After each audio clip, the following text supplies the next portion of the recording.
દાસ expo ખેડૂતલક્ષી કૃષિ મેળો ડીસા મુકામે યોજાયો, જેમાં તારીખ 10, 11, 12 જાન્યુઆરી સુધી મેળો યોજાયો. તેમાં 120થી વધારે સ્ટોલ હતા અને 100થી વધારે કંપનીઓએ ભાગ લીધો. ગુજરાત અને પૂરા ભારતભરમાંથી કંપનીઓએ ભાગ લીધો. વિવિધ સ્ટોલ લગાવીને દરેક ખેડૂતલક્ષી જરૂરિયાત મુજબનું ડેમો અને માર્ગદર્શન આપવામાં આવ્યું. ખેડૂતો માટે એક જ જગ્યાએ બધું માર્ગદર્શન મળી રહ્યું.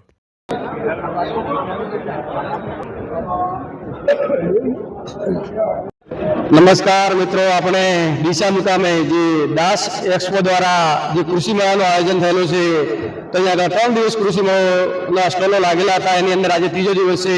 તો અહીંયા આગળ આપણે જે ખેડૂત મિત્ર છે, જે આપણે બધા લગભગ નામથી બધા ઓળખતા જ હોય છે કે પ્રગતિશીલ જે ખેડૂતનું નામ આવે ડીસાની અંદર તો કલમરજીનું નામ પહેલા હોય છે. તો કલમરજી સાથે આપણે મુલાકાત કરી છે કે અહીંયા આગળ જે ખેડૂતો આવેલા છે અહીંયા કૃષિ મેળામાં, તો ખેડૂતોને આ કૃષિ મેળો લાગવાથી કેવો ફાયદો થઈ શકે છે? ખેડૂતોને મોટા પ્રમાણમાં ફાયદો છે, કારણ કે અવનવી ટેકનોલોજી આ મેળામાં આવેલા છે. ઘણા બધા સ્ટોલ સારા છે. ખેડૂતોને નવું શીખવા મળ્યું છે. ખાસ કરીને આ મેળામાં 70% યુવાનો આવ્યા છે. એ આપણા સૌના માટે સારું કહી શકાય, કારણ કે યુવાન એ ખેતી અને પશુપાલન દિશા 100% બદલશે. તમામ યુવાનો આવ્યા છે. એમને બધાને આહવાન કરું છું, કંઈક નવું શીખજો અને આપણા વિસ્તારમાં નવી ખેતીની શરૂઆત કરશું તો 100% આપણા વિસ્તારની દિશા અને દશા બદલાશે. મારું એક જ સપનું છે, મારો દરેક યુવાન સફળ બને, દરેક યુવાન સુખી બને. આપ સૌના સાથ અને સહકારથી 100% ખેતીમાં બદલાવ આવી રહ્યો છે. તો અહીંયા કેટલા ખેડૂતોએ અંદાજે મુલાકાત લીધી છે આ 3 દિવસમાં? લગભગ મારું માનવું છે કે 50,000 ખેડૂતો આ 3 દિવસના મેળામાં આવ્યા છે અને 50,000ના મેળામાંથી વધારની પણ 5,000 ખેડૂત દિશા બદલ છે. તો પણ આ મેળાથી આપણા વિસ્તારને ઘણો લાભ થશે. અને કદાચ એવું પણ બની છે કે ખેડૂતો અહીંયા આવ્યા હોય, તમારા ફાર્મ હાઉસની પણ મુલાકાત અમુક ખેડૂતોએ લીધી છે. આ 3 દિવસમાં મારા ફાર્મની મુલાકાત 5,000થી વધુ લોકો લઈ રહ્યા છે. ગઈકાલે એક જ દિવસમાં 2500 લોકોએ મુલાકાત લીધી હતી અને બધા જ મારા ખેડૂતોને બધા જ આહવાન કરું છું કે આજે પણ જેને મુલાકાત લઈ મારું ફાર્મ ખુલ્લું મૂકેલું છે. તમારું જે બંસલ વાયર છે એ બીજા વાયરની ગુણવત્તામાં કેટલો મજબૂતાઈ આવે છે અને કેટલા વર્ષ સુધી બીજા વાયરની ગુણવત્તા પ્રમાણે કાટ લાગતો નથી?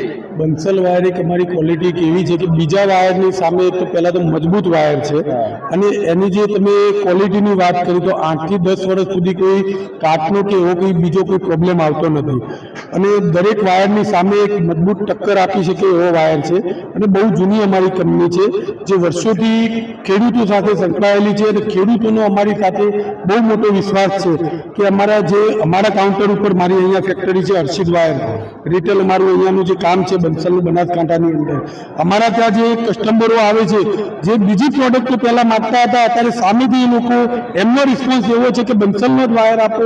એ મારો ખુદનું મેન્યુફેક્ચરિંગ ડીસાની અંદર જ છે. હર્ષિદ વાયર અનાજ માર્કેટની સામે પાટણ હાઈવે, ડીસા પાટણ રોડ ઉપર પાટણ કાંટાતાર, ચેલિંગ જાળી, કન્સલ્ટીના એ બધું જાતે જ બનાવીએ છીએ અને બધું બંસલ વાયરનું મટીરિયલ ઉપયોગ કરીએ છીએ. ખેડૂતોને એવું હોય છે કે સસ્તું અને સારી વસ્તુ જોઈતી હોય છે કે બીજી માર્કેટમાં ઘણી બધી કંપનીઓ છે એના કરતાં સસ્તું થોડું પડતું હોય તો ખેડૂત પહેલા એ ગોતતા હોય છે અને સારી ક્વોલિટી પણ એમને જોઈતી હોય છે. તો તમારી જે બીજી કંપની છે એના અનુસંધાનમાં આ વાયર છે એનો ભાવ કેવો રહેતો હોય છે? અમારી બીજી કંપનીઓની અનુસંધાનમાં એક તો અમારી રેન્જ એક મીડિયમ રેન્જની વસ્તુ છે કે એક બહુ ઊંચા ભાવની પણ વસ્તુ નથી અને લો ક્વોલિટીની પણ વસ્તુ નથી, કેમ કે અમારી વસ્તુ એક સ્ટાન્ડર્ડ છે કે જે જય જવાન જય કિસાન. આજે કૃષિ મેળાનો ત્રીજો દિવસ છે. અમને તો ખૂબ આનંદ છે કે કૃષિ મેળો થયો છે. અમારે તો 3 દિવસ ઓછા પડ્યા કે હજુ વધારતા તો 5 દિવસ હોય તો બહુ મજા આવત, કારણ કે અવનવા ખેડૂતો બહારથી આવે છે, એમના માટે લોંગ ટાઈમ હોય કૃષિ મેળો તો સારું. કૃષિ મેળામાં ઘણા બધા પશુપાલન, સોલર પ્લાન્ટ, ખેડૂત લગતી બધી વસ્તુના સ્ટોલ લગાવેલા છે, જેથી ખેડૂતને બધું જુદું જોવા મળે છે અને નોકરી બહુ કરવું. અમે અમારો સ્ટોલ પોતાનો લગાવ્યો છે, રોપા છે, સીડ છે, ફૂલના રોપા છે, અહીંયા ગલગોટાના પણ રોપા છે, અહીંયા પેટીના પણ રોપા છે, મરચાના પણ રોપા છે. પોતાના ફાર્મ હાઉસની અંદર તમે તૈયાર કરો છો રોપા? અમારા થકી જે 2 નર્સરી છે એમાં રોપા તૈયાર કરવામાં આવે છે. આ વખતે રમઝાન મહિનો વહેલો છે એટલા માટે રોપા તૈયાર કર્યા છે, કારણ કે રોપા આપણે 1 મહિનો અગાઉ તૈયાર થાય છે. પિનલ સીડ છે, પિનલ અમારું સિંગ તેલ, બધી જગ્યાનો અમે સ્ટોલ કર્યો છે. તમારે આજના દિવસ પૂરતી કોઈને મુલાકાત કરવી હોય તો અમારા કૃષિ મેળામાં ડીસા હવાઈ બિલારે મુલાકાત કરી શકો છો અને અમારા સ્ટોલની પણ મુલાકાત કરી શકો છો.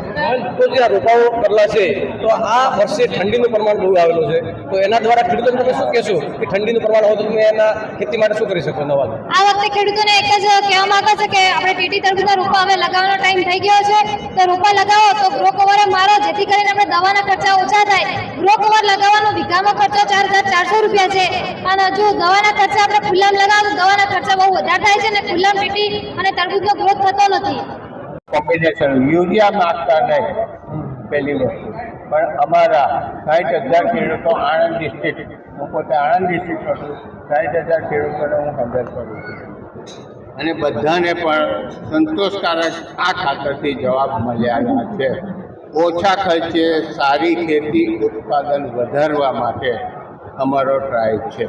એટલે રાસાયણિક બધું બંધ, રાસાયણિક બી છે, કારણ કે આજે બધા કે એક માનવીઓ સરખા હોતા નથી કે ભાઈ મને રાસાયણિક જ આલો. ઘણા એવું કહે છે કે ભાઈ ઓર્ગેનિક ઉપર જવું છે, તો ઓર્ગેનિકમાં અમે પોટાશ લાવ્યા છીએ.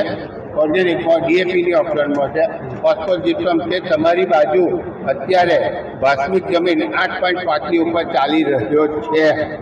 તો તમારો કહેવાનો ભાવ એવો છે કે જેને રાસાયણિક વાપરે છે એ તો ઠીક છે, પણ બધા ખેડૂતો ઓર્ગેનિક ઉપર આવવું પડશે ને આવવું જોઈએ. એ વાત 100% આજે નહીં અને ભવિષ્યમાં જો એમના છોકરાઓને કંઈક સંપત્તિ આલી જવી હશે તો જમીન બચાવવી પડશે અને એમાંથી ઉત્પાદન લેવું પડશે.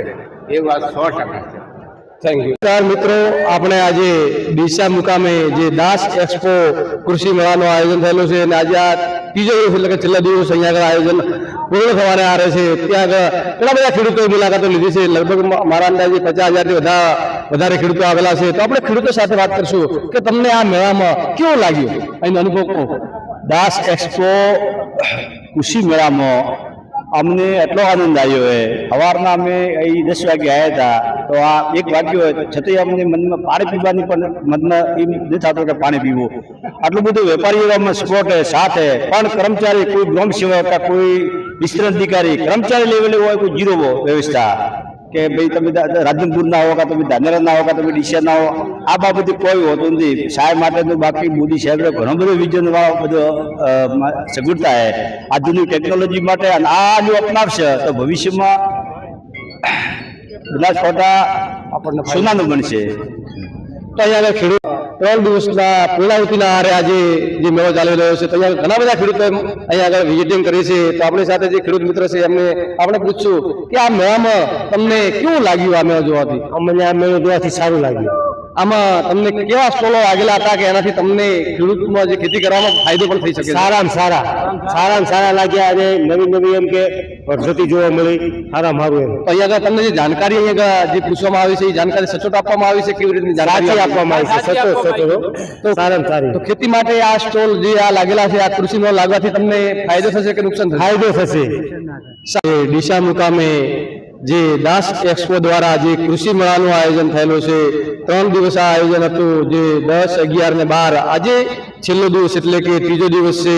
એમના જે ઓનર છે જે દાસ એક્સપોના, એમની સાથે આપણે જે કિરીટભાઈ છે એમની સાથે આપણે વાત કરશું કે આ તમે 3 દિવસે અહીંયા કૃષિ મેળો યોજાનો છે, તો અહીંયા કેટલા ખેડૂતોએ મુલાકાત લીધી છે અંદાજે? સાહેબ હજુ સુધીમાં 40,000થી વધારે ખેડૂતો વિઝિટ કરી ચૂક્યા છે. કેટલા સ્ટોલ અહીંયા લાગેલા છે? 120 પ્લસ સ્ટોલ છે. અને કેટલી કંપનીઓ અહીંયા ભાગ લીધેલો છે?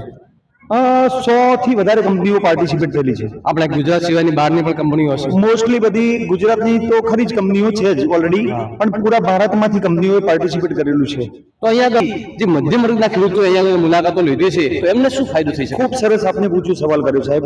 એકચ્યુઅલી અમારો મેઇન પર્પઝ જે હતો કે ગાંધીનગર કે અમદાવાદ કે દિલ્હીમાં કે દરેક જગ્યાએ એક્ઝિબિશન થતા હોય છે બધા, બરાબર, પણ એ બધા ટાઉન એવા છે કે ત્યાંથી ઘણા બધા ખેડૂતો એવા એક્ટિવ છે કે દરેક જગ્યાએ વિઝિટ કરતા હોય છે.